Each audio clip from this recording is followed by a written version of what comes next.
Bonjour, aujourd'hui nous allons à la découverte de Construct 3. Donc Construct 3 est un moteur de jeu qui a comme particularité d'être disponible dans le navigateur, qui peut aussi s'installer en local si vous voulez travailler offline, qui nécessite, alors qui est payant, qui dispose d'une version gratuite qui permet de découvrir un petit peu l'outil avec pas mal de limitations quand même, mais globalement on peut quand même s'amuser avec.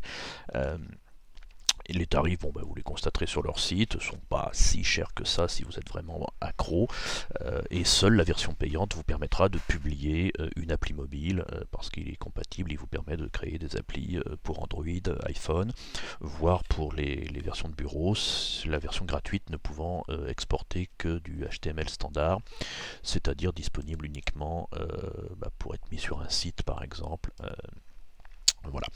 Alors, on va le découvrir ensemble. Alors, découvrir ensemble, hop, on va aller directement sur la fenêtre qui est la fenêtre de notre outil, qui nous permet, alors là, oui, on va relancer parce que comme il est dans un navigateur, évidemment, la moindre variation dans le navigateur de fenêtre, de zoom, etc. est un petit peu pénible à ce niveau-là. Mais bon, si vous gérez bien vos sauvegardes, parce qu'il est important évidemment de sauvegarder, je précise quand même que quand vous êtes débutant, vous avez des projets qui sont livrés, qui sont ouvrables avec la version gratuite, même si c'est des projets très élaborés quand même, et qui permettent quand même malgré tout d'aller fouiner un peu là-dedans et puis de voir un petit peu comment faire ceci ou faire cela.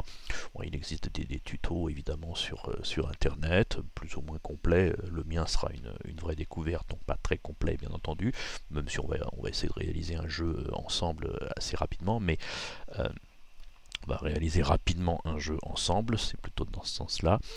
Mais il y a de la doc sur Construct, il y a même des livres, je crois, qui sont sortis, alors peut-être pour la version 2, mais globalement, en jetant un œil sur les documents de la version 2 et en les appliquant sur la version 3, on arrive à peu près à s'en sortir malgré tout. Nouveau projet, donc on va lui donner un nom, on va l'appeler tir de l'espace. On va lui donner des dimensions, alors on va prendre un version portrait. On va faire un truc petit parce qu'évidemment, en 480, 640 pour des problématiques de tournage plus qu'autre chose. Vous pouvez choisir évidemment vos versions et hop, on se lance dans la création de notre élément. Alors conseil, on sauvegarde aussitôt. Donc tir de l'espace.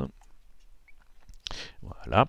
Et on précise donc la dimension. Donc on a dit 480 par 640. Donc la dimension de notre fenêtre. Parce que oui, peut-être commencer par ça. Vous avez sur donc ce qu'on appelle la scène au centre qui représente là où vous allez disposer vos éléments. Lesquels éléments on les retrouve à droite dans la hiérarchie de projet. On verra tout ça un petit peu en détail évidemment. Et sur la gauche, vous avez le panneau des propriétés qui permet en fonction de l'objet qui est sélectionné, d'activer ou d'agir sur certaines choses. Donc là, je suis sur la scène, c'est donc les propriétés de la scène. Si je suis sur le projet, hop, vous avez les propriétés du projet et on peut naviguer comme ça, ou plus exactement, Construct navigue automatiquement comme ça. Donc le premier objet qu'on va placer, clic droit, insérer un nouveau objet, et bien vous avez la possibilité d'insérer plein de sortes d'objets, je ne les ai pas tous, on va pas tous les passer en revue, on n'en verra que quelques-uns bien entendu, mais vous voyez qu'il y a une liste qui est quand même assez importante. Certains ne sont pas d'ailleurs accessibles dans la version gratuite que nous utilisons là, mais bon. On a donc le premier, ça va être donc arrière-plan répété, c'est-à-dire qu'on va mettre une image d'arrière-plan. J'ai sélectionné arrière-plan, je clique quelque part sur ma scène et lui déclenche l'éditeur d'arrière-plan ou éditeur de sprite ou outil de dessin en général et on va pouvoir dessiner un arrière-plan. Donc je vais prendre une couleur alors unie, on va faire un bleu foncé par exemple. Hop. Voilà. Et vous voyez que mon arrière-plan se met en place. Alors évidemment pour l'instant il est tout petit, mais si je lui demande de l'aligner et de couvrir la scène, eh bien il va se répéter et couvrir la scène intégralement. évidemment là il répète pas grand chose, puisque évidemment si je fais une petite étoile, on va juste faire une petite étoile dans un coin histoire de voir une petite variation. Oh là, c'est peut-être une grosse étoile ça. Hop. On va mettre une grosse étoile, on la verra mieux. Hop. Alors, évidemment ça va être très basique, mais vous voyez que c'est bien la répétition de notre modèle. Peut-être un peu trop... bon, on va simplifier un petit peu. Voilà, ça n'a pas grande importance. Donc l'éditeur de dessin est assez basique, il permet aussi de faire des animations. Bon, c'est peut-être pas le meilleur, mais vous pouvez aussi importer évidemment des images que vous auriez préparées avec des outils un peu plus élaborés.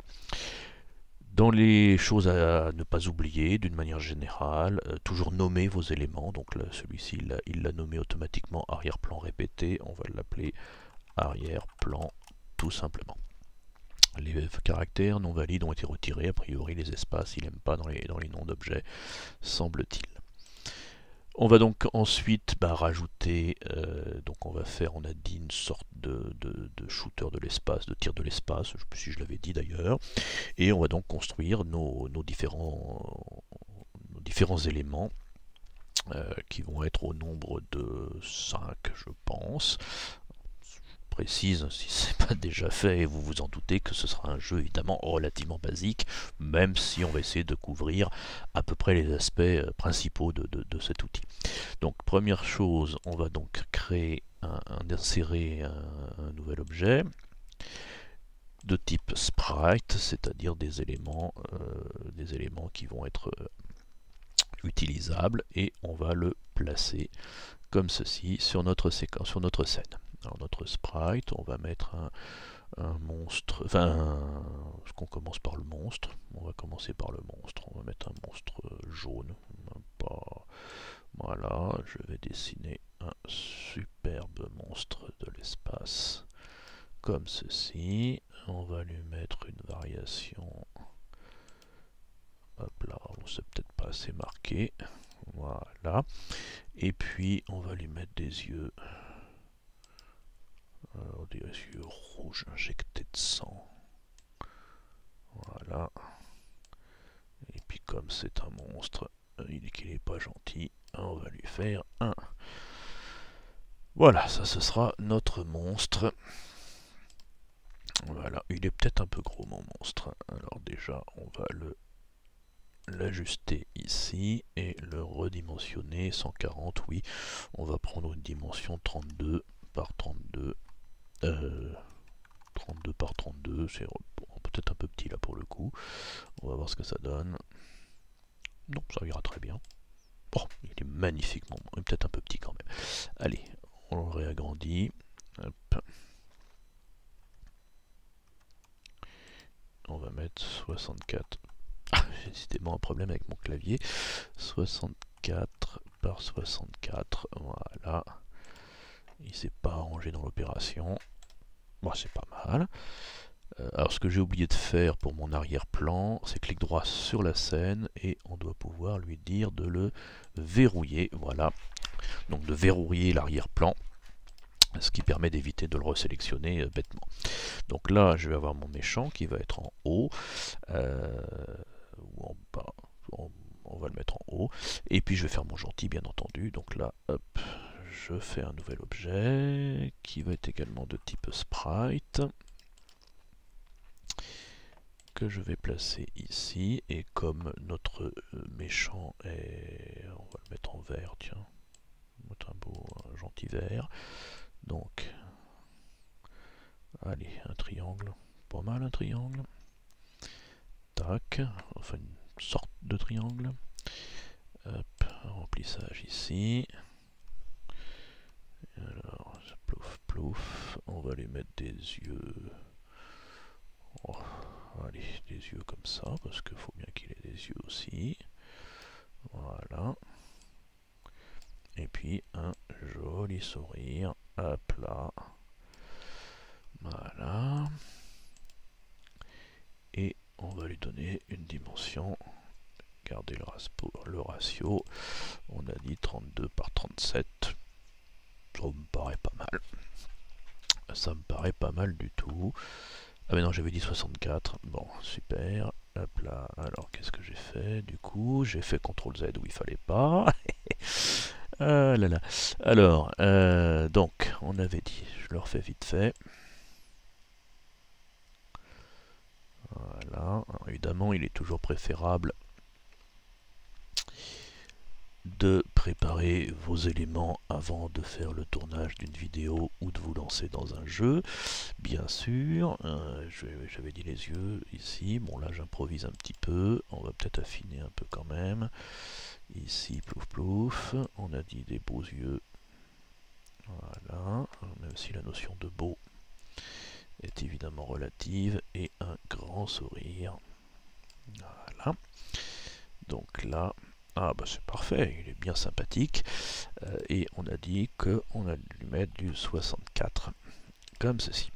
Alors chose importante, quand vous avez un élément, alors notre personnage va tirer, les méchants ne vont pas tirer, ils vont simplement descendre, mais on doit lui créer ici ce qu'on appelle un point d'image que l'on va ajouter et que l'on va placer en haut, c'est-à-dire à l'endroit du canon où le personnage va tirer de manière à pouvoir instancier un missile qui sera donc notre prochain élément.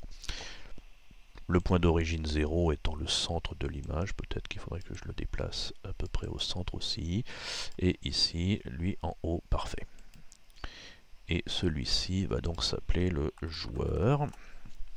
Le sprite ici, alors évidemment on ne va pas le laisser appeler sprite, mais je vais remettre son point d'origine à peu près au centre, comme ceci, et je vais l'appeler joueur méchant.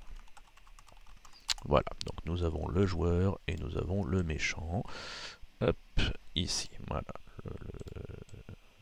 Ok, on avance bien. Alors ensuite, nous allons insérer un nouvel objet, toujours de type sprite, dans un premier temps, et qui va être, on va le mettre en dehors de la scène pour l'instant, et que l'on va, j'ai oublié, on va mettre j'ai déjà oublié la couleur de mon personnage. Voilà, on va faire une sorte de missile, je ne sais pas trop quelle est, 34 par 91. Il est peut-être, il est évidemment beaucoup trop grand. Alors attention parce qu'on peut effectivement le retailler d'ici ou le redimensionner, mais si on le redimensionne ici, on le redimensionne sur la scène, on ne redimensionne pas son image de référence. Donc là, je vais la redimensionner de manière à avoir allez, 32 par 11. Voilà, qui sera, bon ça me paraît bien, notre missile. Donc en gros, on appuiera sur la touche espace par exemple, le missile va monter, s'il percute le méchant, bah, évidemment le méchant meurt, on gagne des points, etc. Bah, bien entendu, le méchant, lui, alors, pourrait tirer, mais ça on va peut-être pas, on verra. Il va simplement descendre, et si les deux rentrent en contact, et ben, le joueur perd une vie, etc. Bon, ce jeu assez classique, bien entendu. Alors, une fois qu'on a ça, qu'est-ce qu'il nous faut d'autre? Bah, dans un premier temps, c'est déjà pas mal. On va pouvoir maintenant faire déjà des petits réglages. Alors, premier réglage que l'on va pouvoir faire, c'est sur le joueur, c'est-à-dire lui permettre de se déplacer, donc d'être contrôlé par le joueur. Alors, mon sprite joueur, mon objet joueur, va être contrôlé par l'être humain joueur, bien entendu. Alors pour ça, eh bien, nous allons utiliser ce qu'on appelle des comportements. Les comportements qui sont effectivement ici, et dans les comportements on va y ajouter certains comportements, c'est-à-dire des choses relativement classiques dans les jeux, selon le type de jeu que vous voulez faire. Vous voyez qu'on a également toute une batterie de comportements possibles, notamment la gestion des mouvements. Donc, des mouvements, si vous pouvez faire des personnages qui tournent, qui tournent autour de quelque chose, qui se déplacent, etc. Des projectiles. Enfin bref, même des trucs personnalisés. Nous, on va partir sur le 8 directions, c'est-à-dire le contrôler avec les flèches du clavier, typiquement, et on rajoute ce comportement ici. On verra qu'on peut aussi, vous voyez que c'est ajouté ici automatiquement dans les propriétés la liste des options du comportement, et on peut après évidemment agir dessus, ce qu'on va faire juste après. Et comme comportement, on va déjà s'arrêter là. Le simple fait d'avoir fait ça, et vous pouvez lancer le jeu et vous constatez que en appuyant sur mon clavier, eh bien mon personnage se déplace avec un comportement un petit peu particulier.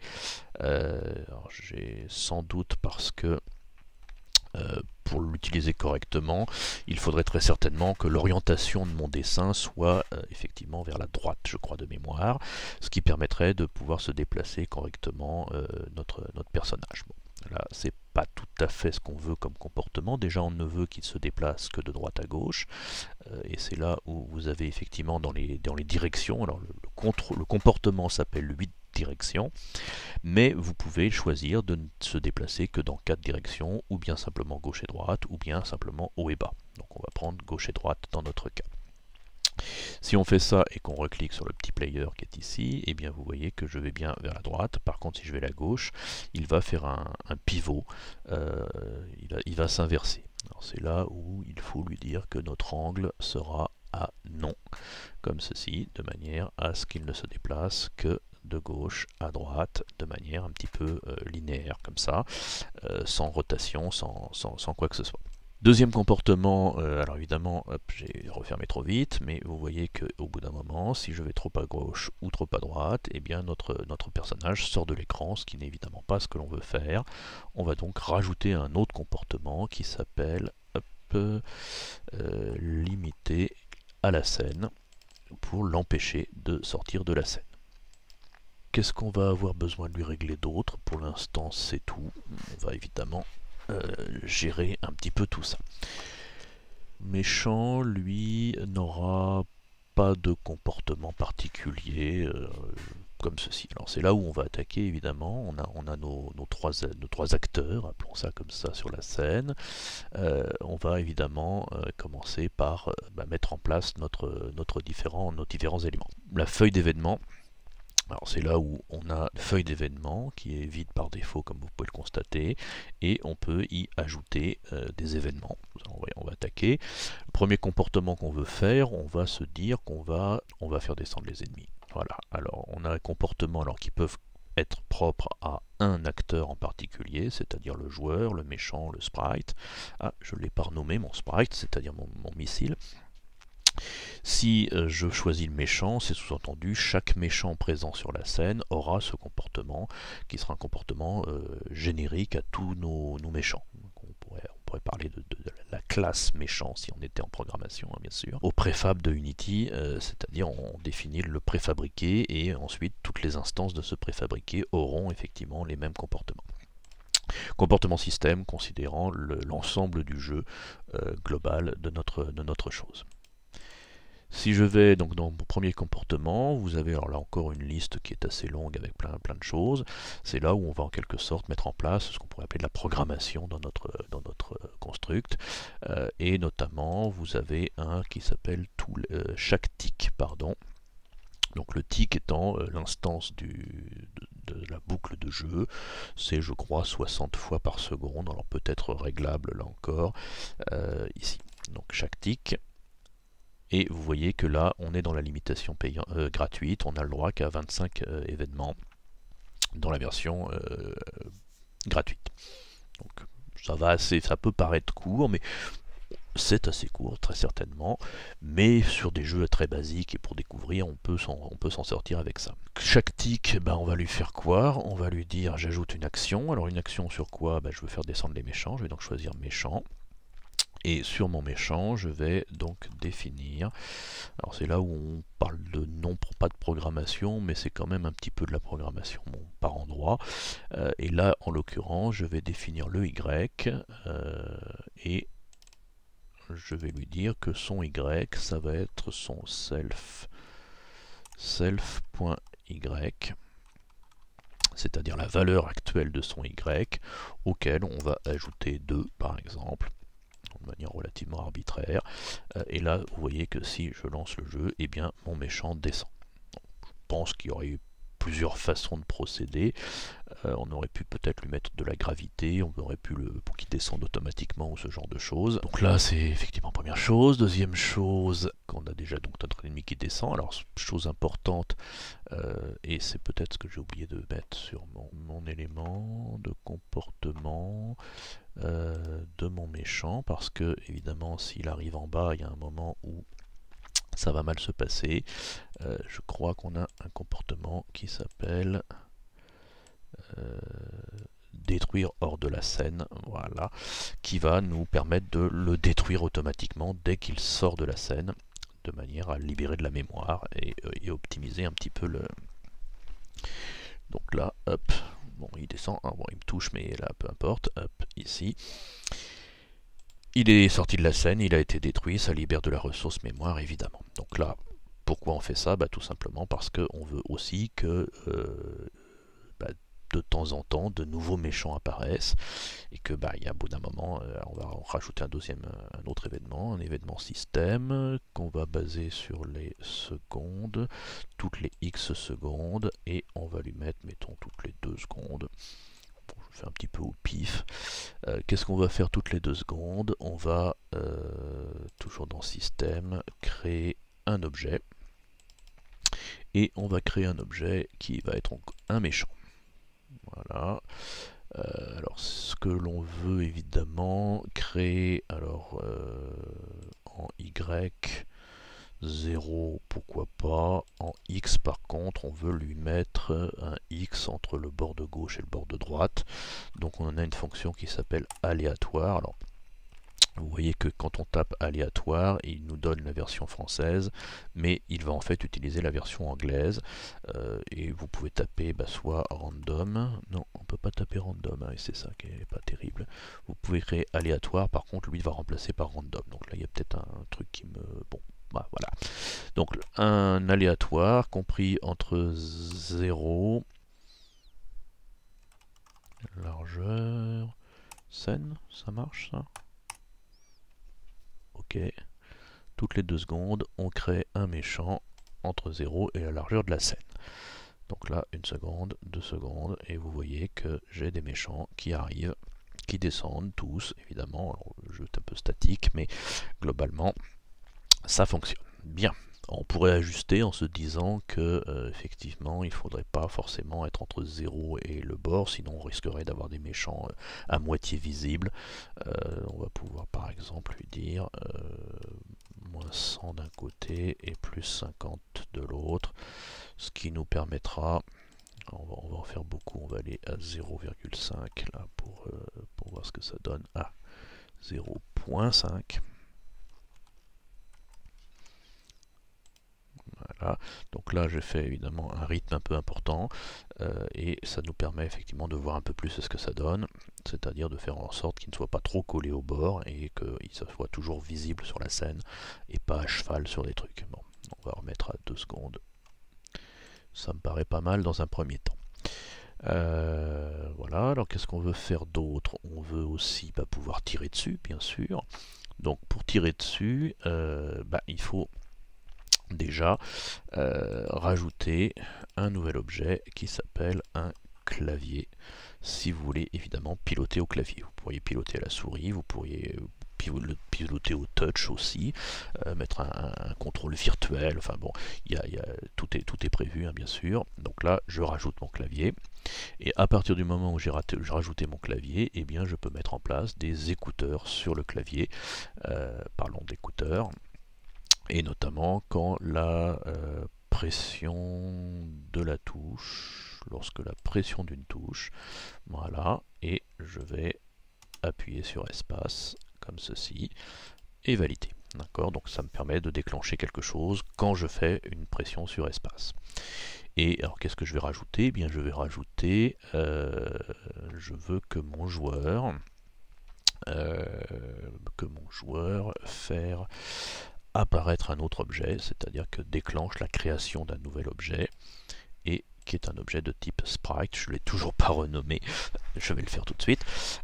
Et je vais lui mettre au point d'image numéro 1. Souvenez-vous, c'était le point que j'ai placé en haut de mon joueur, de manière à ce que le tir parte de la pointe de mon triangle. Voilà. Et vous voyez que mon joueur fait apparaître sur sprite, et je vais renommer mon sprite, je vais l'appeler missile. Et évidemment, l'instance est changée au niveau de la feuille d'événement, bien sûr. Et là, tac, si je fais ça, eh bien, je vais effectivement, je me déplace. Vous voyez que j'ai un petit décalage entre les deux. On va voir ce qui se passe. Alors, dans mon joueur, mon point d'image est bien placé. Dans mon missile, mon point pivot, vous voyez, est très mal placé puisqu'il est au fin fond, alors que je veux très certainement le mettre ici de manière à ce qu'il décolle. Enfin, on va peut-être même mettre ici. Hop. Et là, si je lance, on a bien effectivement notre élément. Alors vous voyez que là, il apparaît à cheval sur les deux. Ce serait peut-être pas bête de le placer, bien sûr, le point pivot en bas, comme ceci. Ça paraît plus naturel, on va dire, si on peut employer ce mot-là. Voilà, là, en instancie, on est pas mal.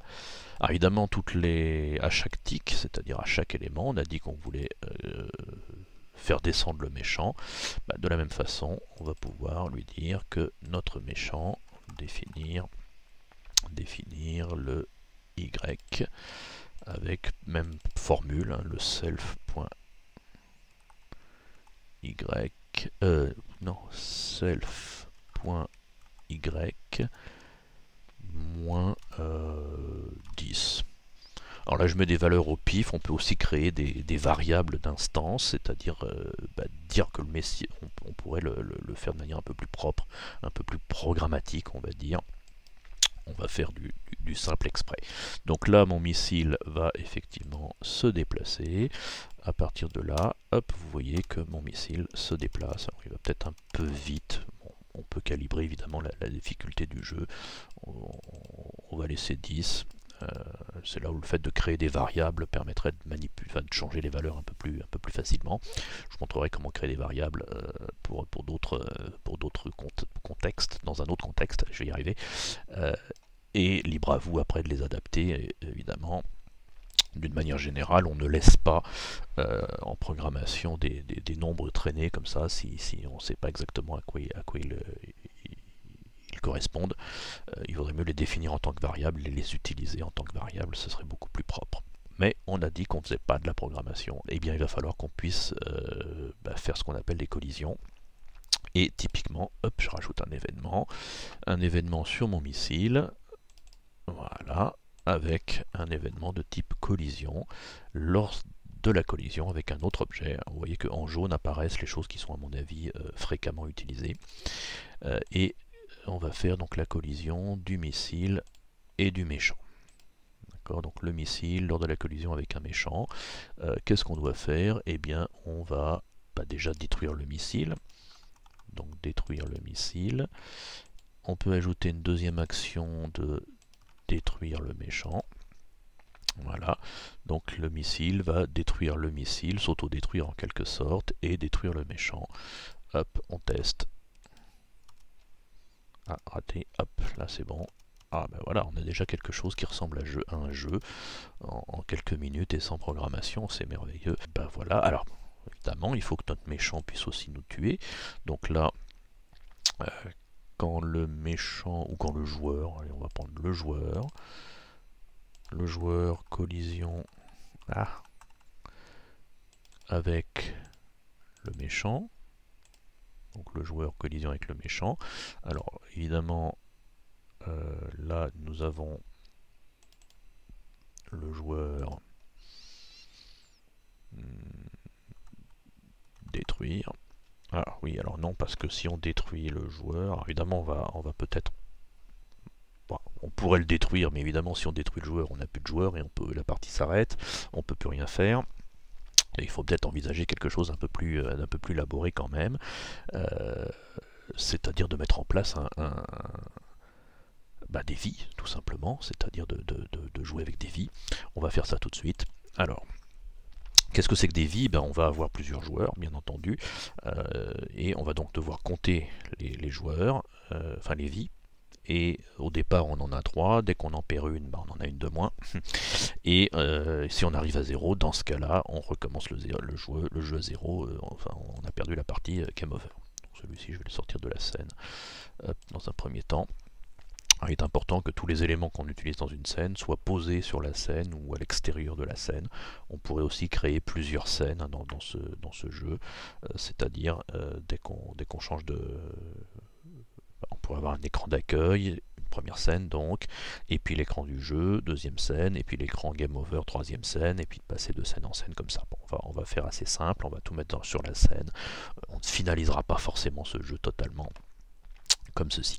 Donc là, il nous faut donc un compteur de vie. Donc un compteur de vie, c'est-à-dire deux choses. Première chose, la valeur de la vie que l'on va mémoriser dans ce qu'on appelle une variable, donc, et deuxième chose, l'affichage du nombre de vies qui nous reste, puisque évidemment il nous faut les deux.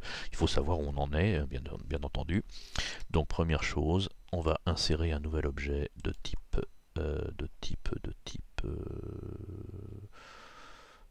police sprite ou texte, je ne sais plus ce que affiche du texte à l'écran, affiche de l'écran en utilisant une police. On va prendre du texte, ça me paraît très bien.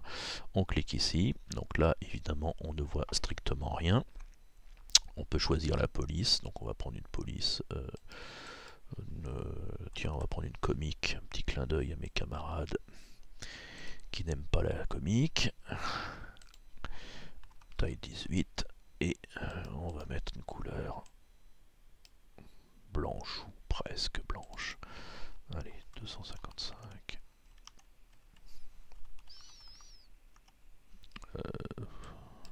250. Oh, mais décidément. 255. 255. Voilà. Et on peut changer sa taille. Bon, c'est pas mal ça. Allez, hop.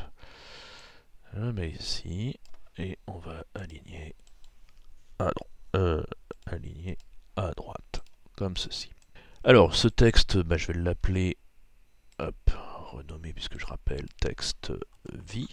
Hop, il m'enlève l'espace toujours. Est-ce que je peux mettre un underscore? J'aime bien séparer un peu. Oui, underscore, c'est bien. Texte vie, donc là, on peut mettre vie en attendant, hein, juste pour en aide-mémoire. Alors, déjà, affichons les vies. Alors la vie, on a dit que c'était ce qu'on appelle une variable globale. Alors si je fais un clic droit ici, je peux créer une variable globale que j'appelle vie et qui est de type, alors on choisit le type, si c'est un nombre, une chaîne de caractères, on va prendre un nombre évidemment. Valeur initiale 3, comme ceci. Et évidemment, il nous faut donc... Pour le coup, quand le joueur est avec une collection d'un méchant, la première chose à faire va être de, on a dit changer soustraire 2, donc on soustrait de vie de notre variable la valeur de 1. En gros, on perd une vie. Deuxième chose, ce qui peut être fait, alors soit à ce moment-là, mais il vaut peut-être mieux le faire à chaque tick. Ouais, on va le faire à chaque tick. À chaque tick, on va lui dire que texte vie va prendre comme définir le texte. Et il va contenir notre variable vie. J'ai pas mis de majuscule comme ceci. Voilà, c'est-à-dire que là, alors, j'ai un méchant, vous voyez que le nombre 3 est apparu. Si je meurs, paf, ça passe à 2. Je meurs encore, ça passe à 1. Je meurs encore à 0. Et etc. Bien entendu, il y a un moment, il va falloir que ça s'arrête. Alors, comment faire pour que ça s'arrête? Eh bien, on va rajouter un événement système qui s'appelle, alors c'est là où j'ai encore un peu de mal à les retrouver, variable, comparer la variable, voilà. Donc si ma variable vie est Alors, soit égal à 0, moi je préfère prendre moins ou égal à 0. Des fois qu'on perde 2 vies dans certaines conditions, même si ce serait un peu absurde. On préfère passer sur cette logique-là. Et bien, dans ces cas-là, qu'est-ce qu'on va faire? On va faire détruire le joueur.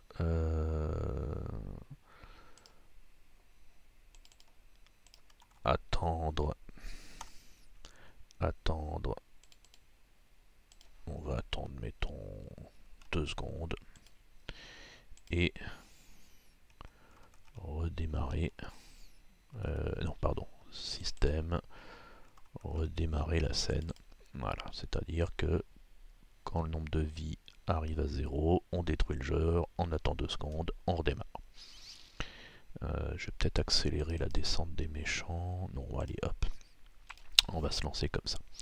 Donc là, on attend, donc on a nos éléments qui apparaissent. Je vais mourir. On a bien ici un premier, un deuxième. Hop. Et là, on n'a plus de méchants. Et on redémarre. Bon. Alors on redémarre, par contre, on n'a plus de vie. Et donc on redémarre en boucle. Oh, c'est ballot. Donc effectivement, quand on redémarre la scène, bah vous le constatez, notre variable globale n'a pas été redéfinie puisque effectivement elle a atteint 0. Donc la manière la plus propre étant de rajouter un événement système qui va se déclencher au démarrage de la scène. On a souvent comme ça un certain nombre de choses à mettre en place. On va essayer d'organiser un peu nos éléments, on va le mettre en haut. Voilà. Et au démarrage de la scène, eh bien, on va définir, alors, variable, définir la valeur, et on positionne nos vies à 3. Voilà, ce qui va faire qu'au démarrage de la scène, eh bien, nous aurons remise aux valeurs logiques de nos vies. On peut faire la démo vite fait, ça va assez vite. Donc là, hop, on va perdre exprès, nos méchants ils tombent. On a une vie, on a 2 vies, on a 3 vies, on est à 0, hop, et là on repart, on a de nouveau notre variable à 3. Parfait. Alors c'est pas très naturel, on va améliorer ça un peu par la suite. On va faire un système de score, tiens, tout de suite. Alors, deuxième variable globale, copier-coller, CTRL-C, CTRL-V, que l'on va appeler ce coup-ci score, alors, qui est évidemment un nombre qui au départ vaut 0. Au niveau du démarrage de la scène, c'est-à-dire à chaque nouvelle partie, on va définir, copier-coller encore notre score à 0, de manière à ce qu'on revienne à 0 à chaque fois qu'on redémarre. Bien entendu, il nous faut également une deuxième zone pour accueillir le score. Donc comme on avait texte vie, clic droit, on a cloné. Ouais, cloner c'est pas mal. On va l'appeler texte score. Et texte score, je vais le placer sur ma scène également. Donc là, 10. Hop là, on va le faire 10,10 à peu près. Lui, on va le caler à gauche. Voilà. Et on va l'appeler score. Voilà, même principe. Donc une première zone de texte pour le score, une deuxième zone de texte pour pour les vies, pour le score. Et donc à chaque tic copier-coller, on va définir, hop là, alors on fait clic droit, remplacer l'objet, voilà. Donc la seule action possible pour définir le texte, on peut comme ça lui dire que ce sera définir le score et évidemment associé à la variable score. Alors quand est-ce qu'on gagne des points? Quand notre missile rentre en collision avec le méchant, on détruit le missile, on détruit le méchant, et bien entendu, on va changer la variable, définir la valeur, ajouter A, c'est pas mal. On va se faire 10 points par méchant, c'est bien ça, j'aime bien ça. Voilà. Et là, on a effectivement... c'est un peu de la programmation quand même, et donc là, si je détruis... Oh, 10 points, merveilleux. Paf, 1 point. Oh, on en a déjà un jeu là qui est Ça fait 40 minutes que je suis sur ça, j'aurai peut-être quelques coupures, mais globalement, vous voyez qu'en 40 minutes, on a un jeu qui ressemble à un jeu jouable. Il n'est pas le plus beau du monde, mais ça peu importe. Alors évidemment, quand même des choses qu'il faudrait affiner un petit peu. Déjà le rythme d'apparition de nos méchants toutes les 2 secondes, c'est peut-être un peu rapide quand même. Ou c'est leur vitesse de descente qui est peut-être un peu... Non, on va mettre... allez, toutes les 3 secondes. On va ralentir. Bon, le calibrage, ça je vous laisserai évidemment jouer. Ce qui peut être intéressant, c'est de rendre un peu d'augmenter un peu la difficulté du jeu, parce qu'effectivement, un jeu trop facile, c'est vite ennuyeux. On va donc se dire que notre méchant qui est ici va avoir une sorte de résistance qui au départ vaudra une certaine valeur, et à chaque tir qu'on touche, notre méchant va perdre un peu de la résistance, et si cette résistance atteint 0, eh bien il disparaîtra bien entendu. Donc pour ça, on a ce qu'on appelle les variables d'instance, c'est-à-dire des attributs qui sont propres à notre instance. Les variables score et vie étant des variables de type global pour l'ensemble du jeu. Là, je vais définir une variable d'instance que je vais appeler résistance, qui vaudra, mettons, 3. Mettons, voilà, on ajustera éventuellement. C'est-à-dire qu'à chaque fois qu'on crée un méchant, sa variable d'instance, de résistance, vaudra 3, et un nouveau méchant aura une variable de résistance à 3, pouvant varier évidemment selon l'état d'avancement du jeu, bien sûr. Voilà. Et alors ce qu'on va faire maintenant, c'est que quand on touche le méchant, donc quand le missile entre en collision avec le méchant, on ne va pas le détruire, on va le... donc on ne va pas le détruire, supprimer, on va changer, donc dans le méchant, on va soustraire de sa variable d'instance résistance, voilà, on va soustraire 1. Et toujours dans notre missile, on peut créer ce qu'on appelle un sous-événement, c'est-à-dire qu'il va se déclencher en même temps que le précédent, dans lequel on va vérifier que le méchant a une, alors on avait dit valeur, donc comparer la variable d'instance, voilà, qui est donc inférieure, moins égal ou 0, comme ceci. Donc c'est là où on va déclencher, si jamais la résistance est inférieure à 0, dans ce cas-là, on va détruire le méchant. Alors ce qui pourrait être sympa aussi, c'est de se dire que notre méchant, sa résistance va baisser, mais du coup, nous on va pas le voir, le joueur ne va pas le voir. On va peut-être pas se lancer sur un petit compteur de résistance qui s'afficherait au-dessus du joueur, je pense que ce serait compliqué. Ce qu'on va faire, c'est de se dire que, tiens, le méchant, définir la taille, tiens, on va le faire devenir plus petit, définir, non, taille, on peut faire ça, définir la taille, parfait. Alors la largeur, alors ce qui peut être pas mal, c'est de se dire que sa self point largeur width, oh c'est pas mal ça, moins 5, et le self point, ah non, self point hauteur moins 5. Ça peut-être le déformer si mon sprite n'est pas carré au départ, mais c'est pas très grave. Donc là, mon méchant descend, je le dégomme, il devient plus petit, et quand sa résistance est atteinte, vous voyez, il disparaît. Ah, c'est pas mal ça.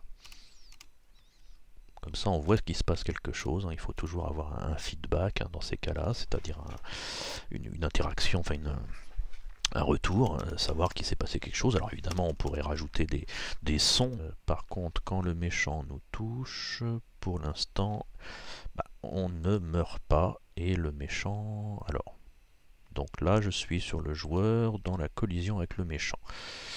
On soustrait 1 de vie. Mais on va également lui dire... ah tiens, on va lui dire que le joueur visibilité à invisible. Voilà. Donc notre joueur est touché par le méchant. On va soustraire une vie, on va rendre invisible le joueur, on fait une pause. Pause. Non, c'est pas pause, c'est attendre. Attendre, ah c'est bien ça. On va attendre une seconde. Et notre joueur, hop, va devenir visible. Voilà. On peut aussi détruire le méchant qui nous détruit, après tout, parce que c'est pas très sympa de sa part. Donc le méchant, détruire. Voilà, comme ça. Il touche le joueur, les deux disparaissent, le joueur revient. Hop, c'est pas mal. On sait pas trop ce qui se passe, mais... Ah oui, parce que j'étais mort. Ah oui, j'étais mort. Ah. Donc là... Alors, ce qu'on va faire, c'est que on va utiliser alors, un système plutôt pas mal quand on fait des jeux, c'est ce qu'on appelle les systèmes de particules. On va donc créer des particules. Alors, hop, je vais créer un nouvel objet de type particule.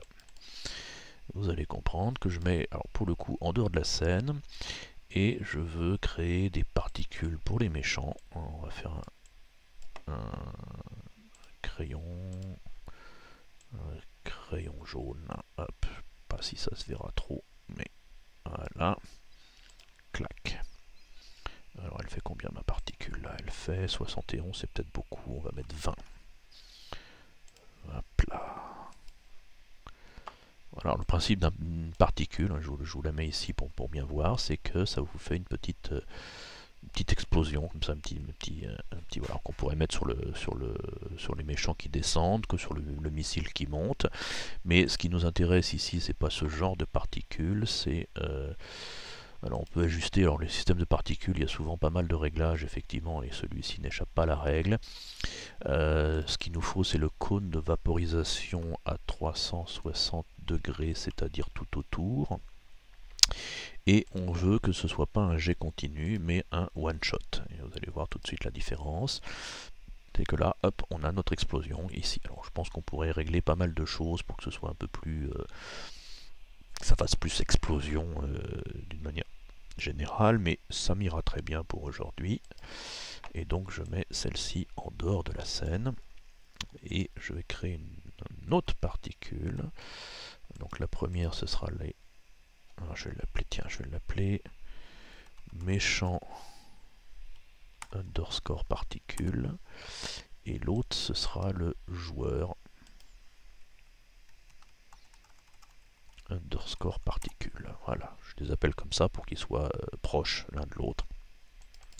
Évidemment, mon joueur particule sera un peu plus de la couleur de mon joueur, comme ceci, et puis on va lui faire une petite variation de rotation, comme ceci. Et je mets mon joueur particule également sur la scène. Enfin, en dehors de la scène. Ah oui, le réglage. Tiens, il n'a pas mis le... Donc 360. Il n'a pas tout copié. Bien, c'est curieux. Et one shot. Ok. Parfait. Alors maintenant que j'ai mes deux éléments, donc mes deux systèmes de particules, donc quand le missile fait de la collision avec le méchant, eh bien on va ajouter, on va faire en sorte que notre missile va donc faire apparaître la particule du méchant. Alors là, bien entendu, il faut donc que notre méchant... Alors, oui, il faut le faire avant. Avant que le... Voilà, donc dans l'ordre. Le missile touche le méchant. Le missile fait apparaître le système de particules. Le missile s'autodétruit. On ajoute le score. On enlève la résistance. On fait réduire. C'est pas mal. Alors, est-ce que d'ailleurs je l'ai mis au bon endroit? Ah. Ouais, peut-être pas là quand même. Je pense qu'il faudrait que le système de particules n'apparaissent que quand le méchant est vraiment détruit, pas à chaque missile peut-être. On va le déplacer ici dans la résistance du méchant. Alors, donc là, je dégomme le méchant, il réduit, et là il explose. Ah, c'est pas mal, ça me plaît pas mal. On pourrait avoir une petite particule quand on touche le méchant et une grosse particule quand il explose. Ok, c'est pas mal. Et donc quand le méchant, quand le joueur, donc là, faire apparaître, donc le joueur collision avec le méchant. Là pour le coup, on va le... Donc le joueur faire apparaître un autre objet, pour le coup la particule du joueur. Voilà, et que l'on va faire comme ceci. Alors on va voir si c'est le bon endroit. Donc là, mon méchant se déplace. Mon joueur, et là, paf, explosion. Paf. Ouais, c'est pas mal ça. Allez, vendu. Donc,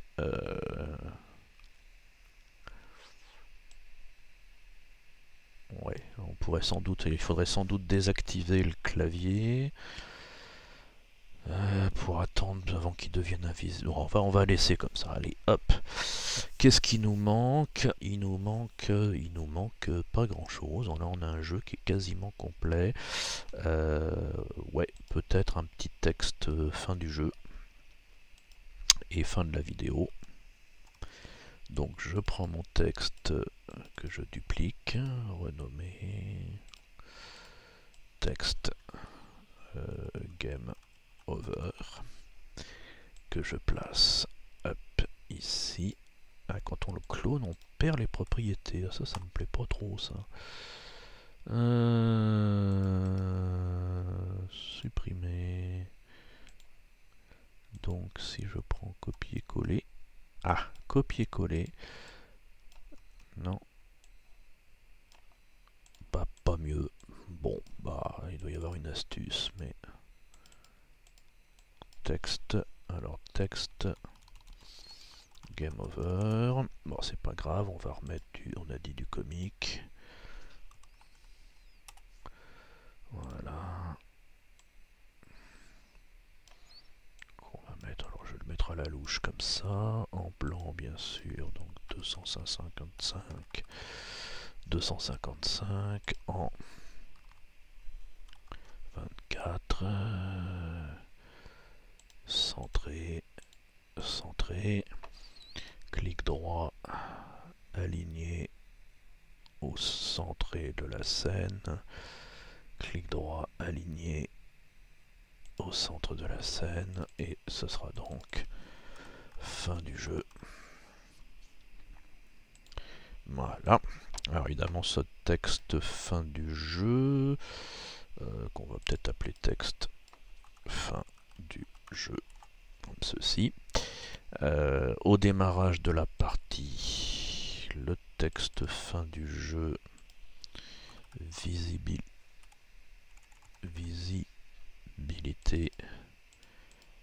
invisible, donc on le rend invisible au démarrage du jeu. Et quand on perd nos vies,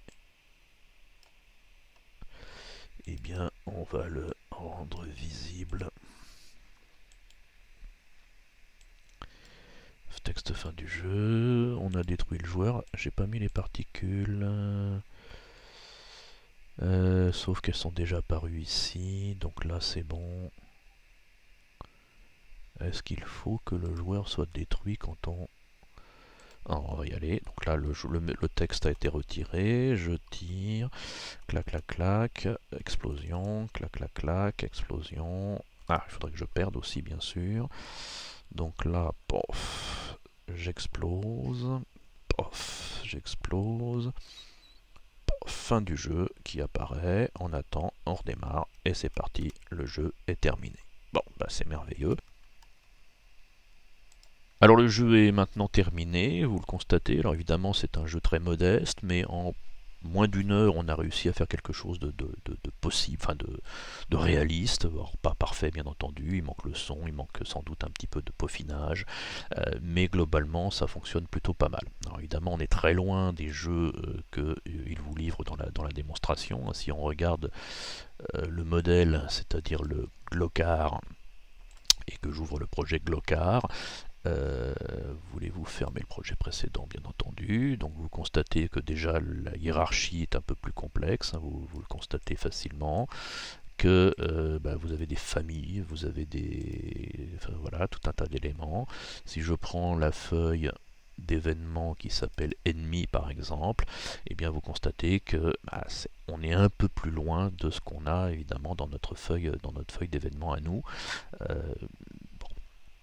C'est pas de la programmation, mais plus on avance, plus ça y ressemble malgré tout. Si je lance le jeu, alors évidemment,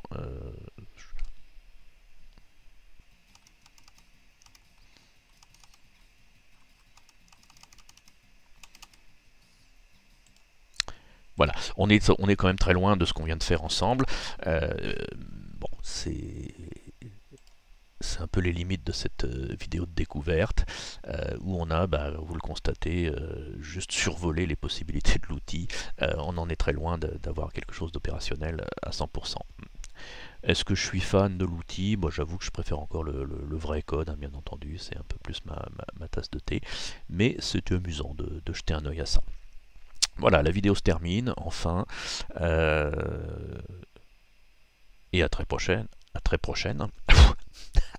et à une prochaine fois.